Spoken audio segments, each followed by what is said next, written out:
Good morning, KB friends. Today I will be reading I Am Rosa Parks by Brad Metzler. I am Rosa Parks. Growing up, I was small for my age. I was sick a lot too, since we didn't have money for a doctor, but that didn't mean I was weak. I'm not that short. Looks like you are. When I was 11, as I was walking home from school, a boy on roller skates came zipping by and shoved me. He thought I'd be an easy target. To his surprise, I turned around and pushed him back. I knew fighting was wrong, but I didn't want him picking on me again. Uh-oh, this is going to be bad. Did you just push my son? His mother saw what happened. She was mad that I'd pushed him. But you know what made her even madder? I was black and her son was white.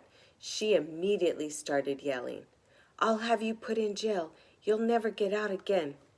No question, it was scary, but my mother and grandfather taught me to respect myself and to expect respect from others.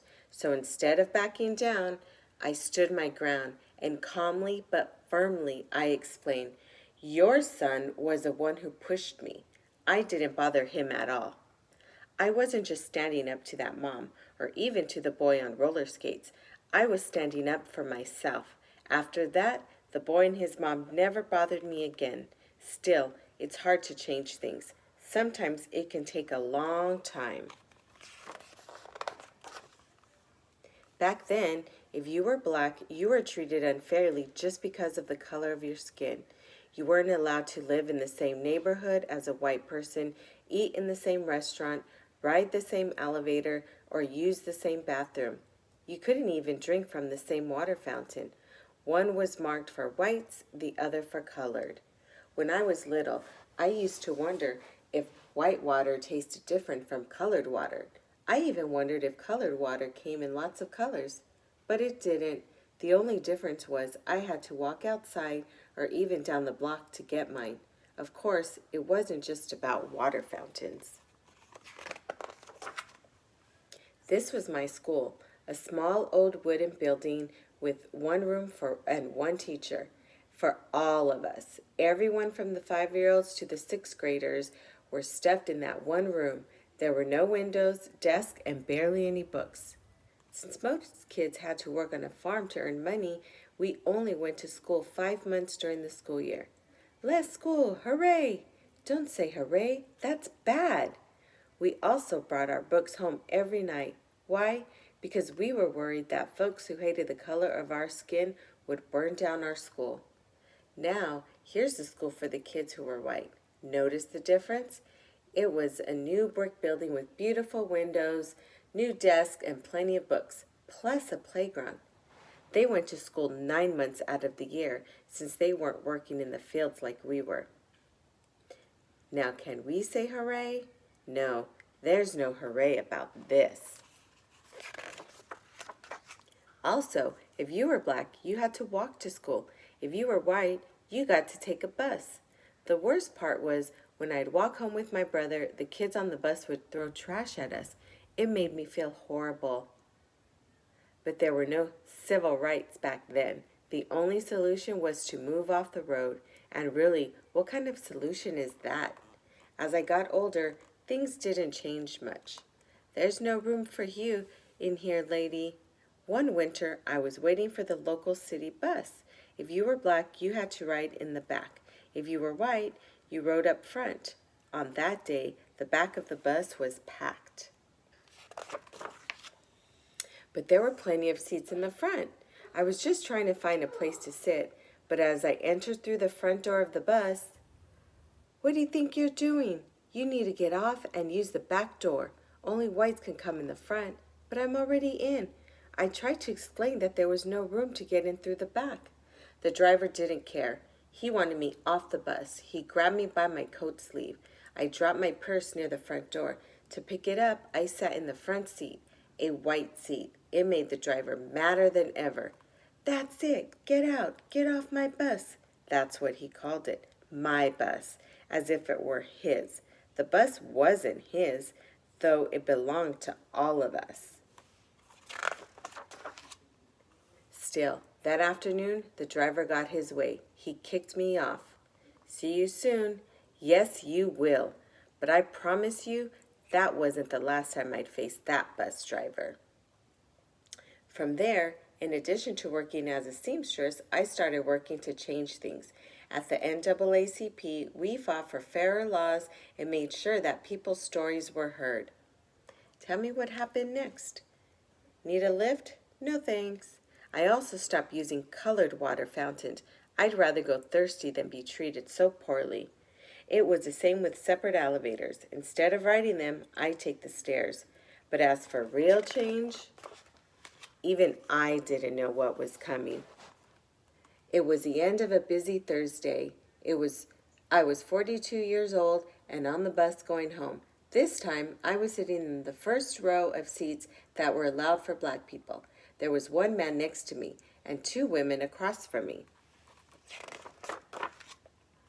It was the same driver from before, the exact same one from all those years earlier. At the third stop, a few white people got on, filling the rest of the empty seats. There was one white person left standing, so the driver told those of us in my row, "Let me have those front seats." At first, none of us moved, but when he asked again, "Y'all better make it light on yourselves and let me have those seats." The other three people got up. I stayed right where I was. Sitting over to the window, I thought about what he was demanding. He wanted to take my seat away. He wanted to give it to that man. And why? Because I was black and that man was white? I knew what the rules said, but I also knew in my heart that's not how you treat people. Without a doubt, the driver was mad, but I never lost my cool. I'd never raised my voice. "Are you going to get up?" "No." People say that the reason I refused to give up my seat was because I was tired. And I was, but it wasn't the kind of tired that came from aching feet. The only tired I was tired of giving in. Before me, there were other brave women who had refused to give up their seats. Still, on that day, for violating the rules of Montgomery, Alabama, I got arrested. But by standing up for myself, I ignited a movement. From there, the Montgomery bus boycott began. For 381 days, that's well over a year, all blacks in the city and even a few whites refused to ride the public buses. "But if you don't use the buses, we'll go out of business. Then maybe you should think about changing your rules." Finally, the rules were changed. Public buses were no longer allowed to separate people based on the color of their skin. That was only the beginning. Eventually, we were allowed to drink from the same water fountains, ride the same elevators, and yes, go to the same schools. In the Declaration of Independence, Thomas Jefferson wrote that we're all created equally. Finally, the nation was starting to act like it. Of course, that didn't mean the fight was over. There were thousands of other people just like that bus driver. But after hearing how I didn't give up my seat, there were now thousands more people just like me, together, inspired, and committed to justice. In my life, people tried to knock me down, tried to make me feel less than I was. They teased me for being small, being black, being different. Let me be clear, no one should be able to do that. But if they try, you must stand strong. Stand for what's right. Stand up for yourself, even if it means sitting down when you do. Others will follow.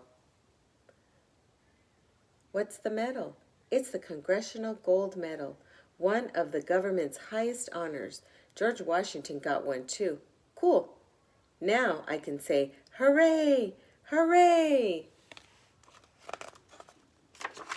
I am Rosa Parks. I'm not a politician or a president or an actor or a famous business owner. I'm just an ordinary person, but I'm also proof that there's no such thing as an ordinary person.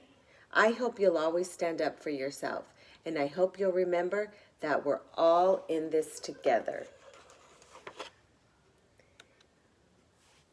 That's Rosa Parks. In the end.